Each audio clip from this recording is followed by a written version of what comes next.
You see, I'm standing here after 50 years of ministry, so the Lord has provided well for me. So I need to get that off the table. But I felt that the Lord was asking me to go to Chile, where I grew up. My parents were missionaries in Chile, and to hold some crusades. And I went to Chile. I told the missionaries, I think now how foolish I was when I was 21. But I told the missionaries, I won't need an interpreter. I can speak Spanish. And don't worry about me. I will take care of myself. I had no money. But I said I was going to take care of myself. And when I got to Chile, you see, I left Chile when I was 12 years of age. And that's all the Spanish I knew, except for the little bit we spoke there at LABI, Pastor. So I got down there and couldn't preach in Spanish. But I didn't realize it till I got up to speak. And you can imagine the rude awakening. No interpreter around because I had told them I didn't need one. And there I was, completely dependent upon Almighty God. Now I must tell you that the miraculous didn't happen immediately. So I stumbled through those first services, but eventually the language came back, and I was able to preach. We teamed up with a pastor about my age, he was a little older, in La Cisterna near Santiago, where he pastored a little church, and we decided that we needed to get out of the church and get into a tent.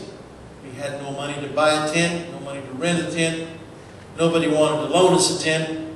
So after much search, we found an old army tent in a warehouse that was dilapidated. It was a sight for sore eyes, even if you put it up right. And we didn't put it up right because we didn't know how. It was a spectacle in the community. And we began preaching, full of faith. Nothing was happening. And after a couple of weeks, the circus came by and put their beautiful new tents and live animals and orchestras right next to ours.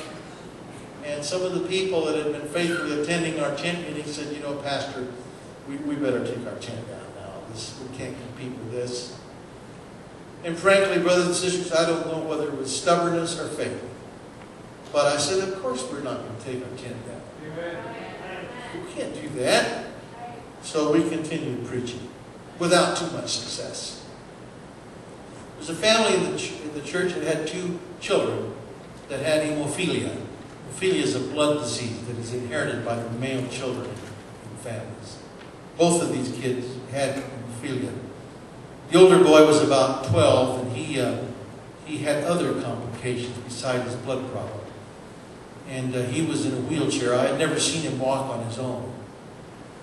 And his younger brother was better. He could walk and he could actually function perfectly well. But every night they'd bring both of them to the front. We'd pray for them. And one night the parents came to the pastor, Pastor Navarro, and he said, we've taken our oldest, Pepe was his name, to the hospital. He has peritonitis. And the doctors don't want to operate because of his blood problem. And so they don't think he's going to make it through the night. And so we went that night after service to see him in the hospital and prayed for him. But they had, you know, in that epoch, in foreign countries, they had no blood banks. So you had to donate blood at the moment. It was like blood transfusions. Or you donated blood the moment that the patient needed it. And they said, if we do operate on it, we're going to need a good supply of blood. So the pastor and I offered to go in the morning to donate blood.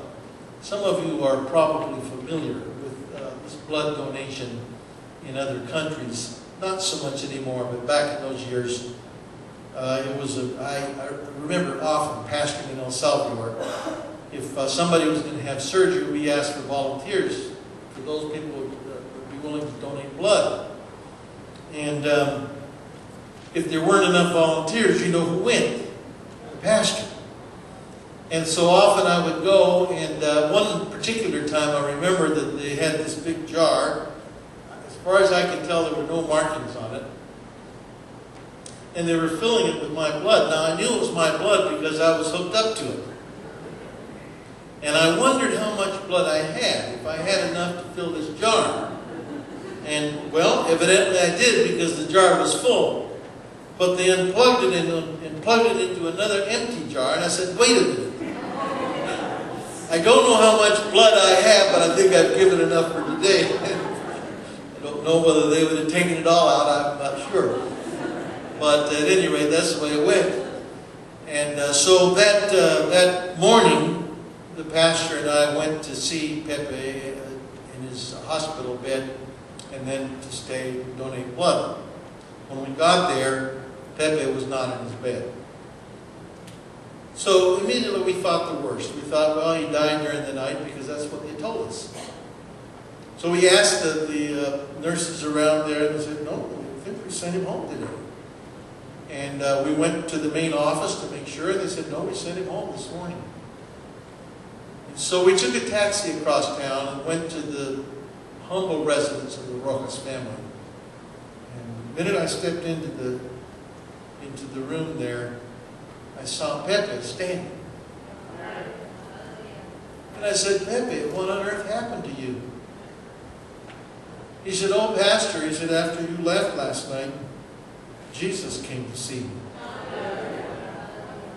Hallelujah. I said, Pepe, how did you know that it was Jesus? He said, Pastor, when Jesus comes, you know. What a tremendous lesson to a 21-year-old preacher. When Jesus comes, you know who he is.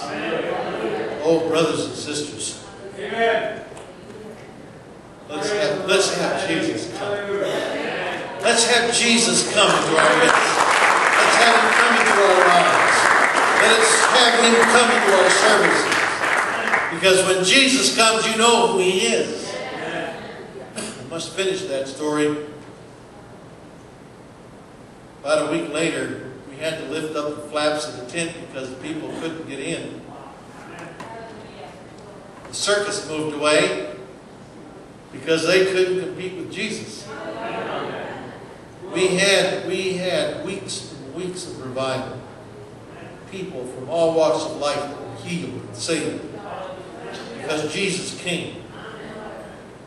And when Jesus comes, everything is different. Jesus does everything well. And so expect a miracle. Let your faith rise today. You didn't come just out of duty to be here today. Thank God you came because of duty. But that's not the only reason you came. There is a more powerful reason. You came to meet with Jesus. You came to worship Jesus. You came to fellowship with those that worship Jesus. You came to announce to this community that Jesus is different. That when Jesus comes, everything changes and everything is new. So I say to you today in the words of the archangel, Zechariah, no need for arguments. I'm Gabriel. I stand continually in the presence of God. And I have been sent to give you this good news. Now, brothers and sisters, I'm not Gabriel. But I have been sent to give you this good news. Don't let the dream die. And expect a miracle. Shall we pray?